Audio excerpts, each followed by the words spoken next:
きっちり下処理、めんつゆで簡単大人の和風エビチリ、たーんとお食べやす。皆さんこんにちは、チャッキーです。はい、今回はね、めんつゆを使ってめちゃくちゃ簡単に作れる和風エビチリの作り方を紹介させていただきます。柚子胡椒を使ってね、めちゃくちゃ風味がよくね、ピリリと刺激を加えて、ちょっと大人のおつまみ的な感じですね。むちゃくちゃうまいです。この和風エビチリのあんが本当に美味しいんでね、これマジやばい。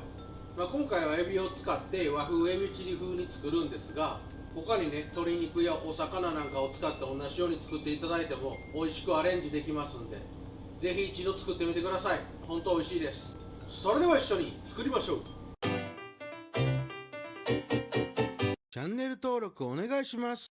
それでは材料から紹介させていただきます。こちらエビをだいたい10匹ぐらい、大きさはこんなもんですね。こういう殻を剥いた状態のものをもう使用していただいても構いませんし、殻付きのものを使っていただいても構いません。作りやすいのはね、もう冷凍などで構いませんので、剥いてあるエビがいいです。白ネギがだいたい10センチぐらい。こちら2倍濃縮のめんつゆを 50cc、 お水が 200cc です。今回ね、2倍濃縮タイプのめんつゆを使用しますけど、ストレートタイプとか3倍とかいろいろとあると思いますが、お使いにあるめんつゆの煮物って書いてるぐらいの割合で、250cc から 300cc ぐらいね、用意できるぐらいで合わせてくれたら構いません。こちら柚子胡椒、今回は大さじ2分の1使います。柚子胡椒ね、風味はいいんですが結構辛みが強いので、お好みで調節してください。小さじ1杯から大さじ1杯ぐらいで適当に用意してください。こちらチューブタイプのすりおろし生姜とニンニク、小さじ3分の1杯ぐらいずつですね。みりんを大さじ1杯。こちら水溶き片栗粉、仕上げにとろみをつけるのに使います。材料は以上です。まずこちらエビちゃんね、今回殻付きのものを使いますので、ちょっと下処理から紹介していきます。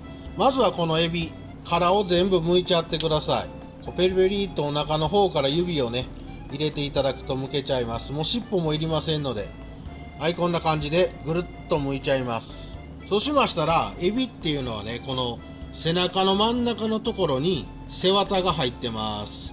この背わたが臭みの原因になったり、ちょっと砂を噛んでてね、ジャリって言ったりするんで、この切り開いてください。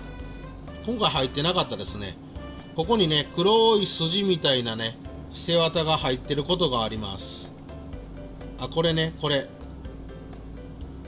ちょっと黒いところなかったですけど、もう砂が噛んでたりすることがあるので、これを取り除いてください。そうしましたら、こちらボウルなどに殻を剥いて背わたを取り除いた状態のエビを入れてください。ここへ分量外になりますけど、お酒ね、軽くちょっと注ぎ入れます。もう適当で構いません。そしてお塩も一つまみほど入れてください。片栗粉、こちらも加えます。はい、この状態で全体的にシャシャシャーっと混ぜ合わせてください。お酒とお塩のパワーでエビの臭みが抜けますので、30回ぐらいしっかりね揉み込んであげます。はい、こんな状態。この状態で5分ほどなじませてから、しっかり流水でね、この汚いお酒を洗い流して、キッチンペーパーなどで表面をしっかり拭き取ってください。はい、こちらしっかり流水で汚いね表面の汚れを洗い流したら、キッチンペーパーなどの上に並べてしっかり表面の水分を拭き取ります。これでエビの下ごしらえ、下処理は完了ね。はい、キッチンペーパーなどで挟み込んで軽く押さえつけて水分を取り除いておきます。はい、これで OK。 はい、お次は白ネギの方はみじん切りにしていってください。もうやり方はどんな感じでも構いません。はい、ザクザクザクっと刻んでいただいて、もう粗めで構いませんのでみじん切りを作っておきます。はい、こんな感じでみじん切りできたら OK。 はい、お鍋を用意していただいて、今回はごま油でいきたいと思います。そうね、大さじ1杯入るか入らないかぐらい、この辺はお好みではい、軽く全体的に広げていただいて、こちら生姜とニンニクをまず入れてください。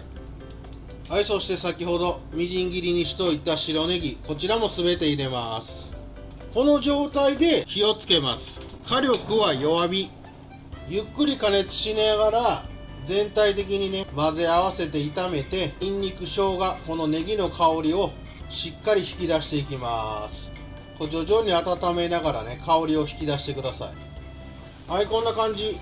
だんだんジュージューとね焼けてる音がしてきて、香りがむちゃくちゃ引き出てきます。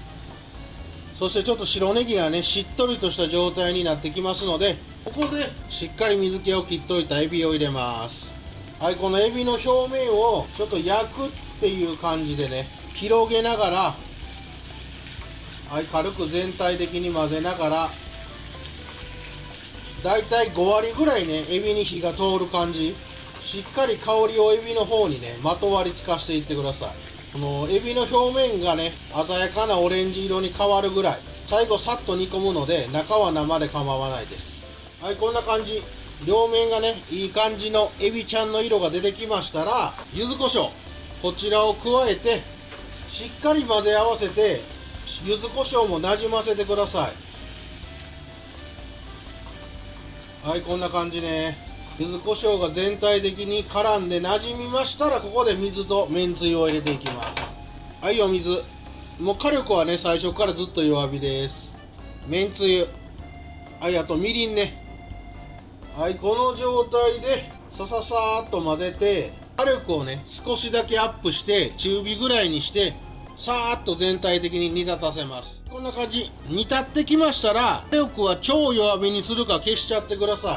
ここでね水溶き片栗粉少しずつ加えながら、全体的にいい感じのとろみがつくまで、ここのとろみはねお好みで構いませんので、いい感じのとろみがつくまで混ぜ合わせてください。はい、こんなもんかな。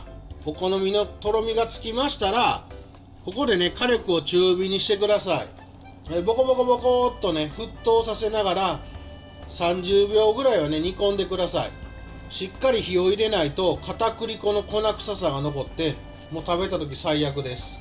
全体的にボコボコっと火を通して、この片栗粉の粉臭さをなくしちゃいます。この時ね加熱しすぎるとエビが硬くなってパサパサになるので、さっとで大丈夫です。はい、こんなもん。30秒ぐらいで OK。はい、あとは火をつけて盛り付けていきましょう。はい、エビちゃんを器にきれいに盛り付けたらね、お鍋に残っているこのめちゃくちゃ美味しいね香りが引き立ったあんをたっぷりかけてください。はい、これで完成。めんつゆで作れる柚子胡椒でねピリリと刺激を加えた和風エビチリ、ぜひ一度お試しください。それでは今日もいただきます。